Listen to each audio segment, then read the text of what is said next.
تفضل سي سعد. Vous me donnez cette responsabilité.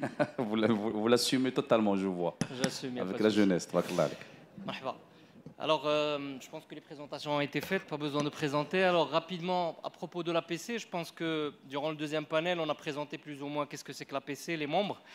Et donc, peut-être je rajouterai, en termes d'heures travaillées, juste pour associer à la santé et sécurité, c'est à peu près 13 millions d'heures travaillées aujourd'hui chez les cimentiers, avec un taux de fréquence, c'est-à-dire la fréquence d'apparition d'un accident par rapport à 1 million d'heures travaillées, c'est aux environs de 0,31.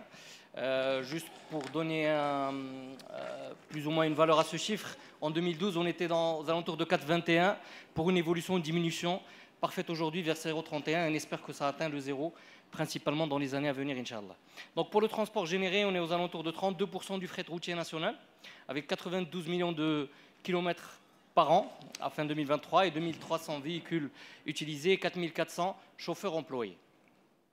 Donc rapidement, en fait, il y a eu une mobilisation et un engagement de l'ensemble des membres de l'APC autour de la santé et sécurité au travail depuis toujours, parce qu'on considère que la santé et sécurité au travail est une valeur primordiale, essentielle, qui rentre dans le fin fond des engagements et des implications de l'ensemble des membres de l'APC. Ceci s'est traduit à travers déjà une charte sécurité des cimentiers pour s'engager eux-mêmes en étroite collaboration en la matière. Et avec justement les partenaires, vous avez fait la transition justement avec le ministère de l'Emploi et à travers une convention cadre qui a été élaborée, mais aussi avec le ministère de l'Équipement et le CNPAC ou la NARSA aujourd'hui.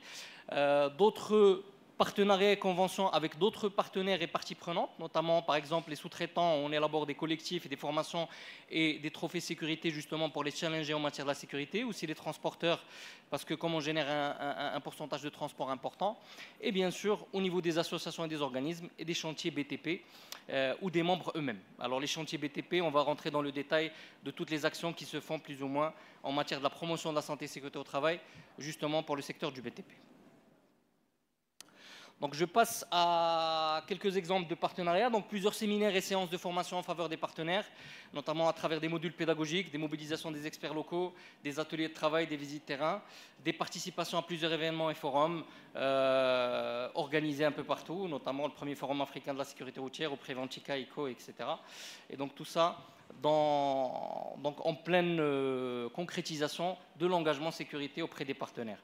Et principalement peut-être parler des caravanes de sécurité parce que c'est l'événement phare qui fait peut-être parler à chaque fois que l'APC organise justement cet événement, avec aujourd'hui 6 caravanes organisées. La dernière était en 2020, qui a été concrétisée en 2020, 26 cimentiers visités, 37 chantiers BTP visités, des centres techniques, des écoles rurales, avec 3700 conducteurs et transporteurs formés, accompagnés, 2300 ouvriers et responsables de chantier accompagnés, 370 élèves et encadrants sensibilisés en matière de la santé et sécurité au travail et 235 participants au séminaire principalement. Les caravanes, c'est 17 000 km parcourus aujourd'hui avec une participation volontaire des membres et aussi des partenaires, que ce soit les sous-traitants ou d'autres justement partenaires institutionnels ou autres. Donc plusieurs modules ont été élaborés et guides élaborés, notamment sur la sécurité routière ou sur les sécurités sur le chantier. Il y a le fameux guide sur la santé et sécurité au travail dans les chantiers BTP au Maroc qui est disponible au niveau de la page, au niveau du site officiel www.apc.ma. Le guide sur la sécurité routière également, ou bien les 10 règles sécurité routière, ou d'autres supports qui sont élaborés en continu justement pour assurer cette sensibilisation et cette promotion de la santé et sécurité au travail à travers l'APC. Alors, il y a aussi des webinaires qui sont organisés et ouverts aux partenaires justement à travers une initiative qui a été lancée qui s'intitule Bselamen Bniou. L'idée était de partager justement en externe parce qu'il y a eu beaucoup de demandes justement de partage d'expériences des cimentiers en matière de la santé et sécurité au travail. Et donc à travers cela, plusieurs webinaires ont été organisés faisant intervenir des experts internes pour discuter de différents sujets associés à la santé et sécurité au travail, que ce soit les travaux moteurs, les carrières, les engins mobiles ou autres sujets principalement. Je passe au workshop également. Alors, si on veut donner, justement, partager notre expérience, il va falloir déjà qu'on soit à niveau en matière de la santé et sécurité au travail pour les cimentiers eux-mêmes, parce qu'on dit au niveau de la sécurité, c'est soit on avance, soit on recule. On ne peut pas rester stationnaire, et donc il faut toujours rester à jour, se mettre à jour en matière de la sécurité, et d'où l'objet justement des workshops et des webinaires qui sont organisés entre cimentiers pour qu'eux-mêmes, déjà, ils puissent évoluer en matière de la santé et sécurité au travail, pour qu'on puisse par la suite promouvoir auprès des partenaires, des sous-traitants, des transporteurs ou des institutionnels, justement, cette valeur qui est importante pour tous. Et là, j'arrive à l'initiative, justement, qui a été lancée avec le ministère de l'Emploi, justement. Alors, la première question, c'était un des jours, on discutait en disant pourquoi les gens au Maroc ne respectent pas la réglementation, ou bien les professionnels au Maroc ne respectent pas la réglementation en matière de la santé et sécurité au travail, justement. Et on s'est dit, j'utilise un terme qui a été utilisé durant le premier panel, c'est l'adhésion réglementaire. Et donc, c'est de dire, est-ce que les gens déjà ont la volonté de respecter cette réglementation? Est-ce qu'ils la connaissent déjà pour avoir la volonté de la respecter quelque part? Et donc, l'idée est de dire, comme l'a présenté madame, et je la remercie, la réglementation en matière de la santé et sécurité au travail, elle est très riche aujourd'hui.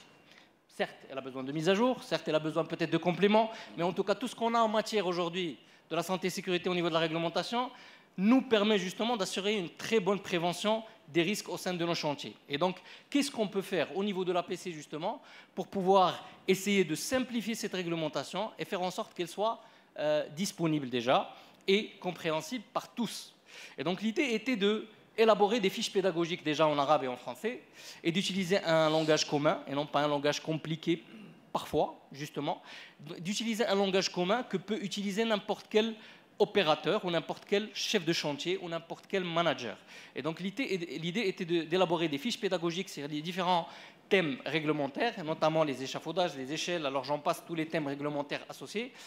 Et l'idée était de les compléter également avec des capsules simplifiées de vulgarisation qui pouvaient justement être partagées au niveau des réseaux sociaux comme des stories ou autres, et de dire n'importe quel opérateur, encore manager ou chef de chantier, pourrait justement lire ça en espace de 2 minutes ou 1 minute et qui pourrait avoir l'information nécessaire pour pouvoir la respecter généralement en matière de la sécurité. Parce qu'attention, la sécurité, ce n'est pas que du coût, ce n'est pas que de l'argent, c'est aussi de l'engagement. Il suffit d'avoir de l'organisation et de la volonté pour ne rien dépenser, mais assurer de la prévention, avec des limites évidemment. Donc on complète justement parfois, ou généralement, avec de l'investissement en la matière.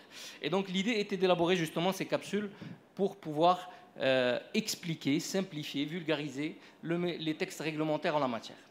Et donc c'est sur cette base-là qu'on a élaboré plusieurs capsules. Je vous invite d'ailleurs à les consulter. Je vous aurais invité il y a 3 jours parce qu'elles étaient au niveau du stand APC.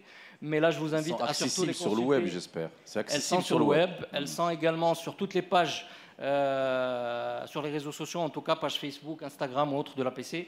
Et donc je vous invite parce que c'est vraiment intéressant pour pouvoir consulter justement parce qu'on n'a pas l'habitude de consulter ce genre de contenu, en tout cas sur le web. Et généralement, on a tendance à croire que la réglementation n'existe pas en la matière. Mais je vous assure et je vous rassure, ça existe et il y a besoin juste de la respecter quelque part. Merci. Donc voilà, je suis à 1 minute 30 de 10 minutes. Donc je pense que j'ai été rapide pour libérer les gens. Merci. Bravo Alec, merci beaucoup d'avoir respecté le temps. Moi,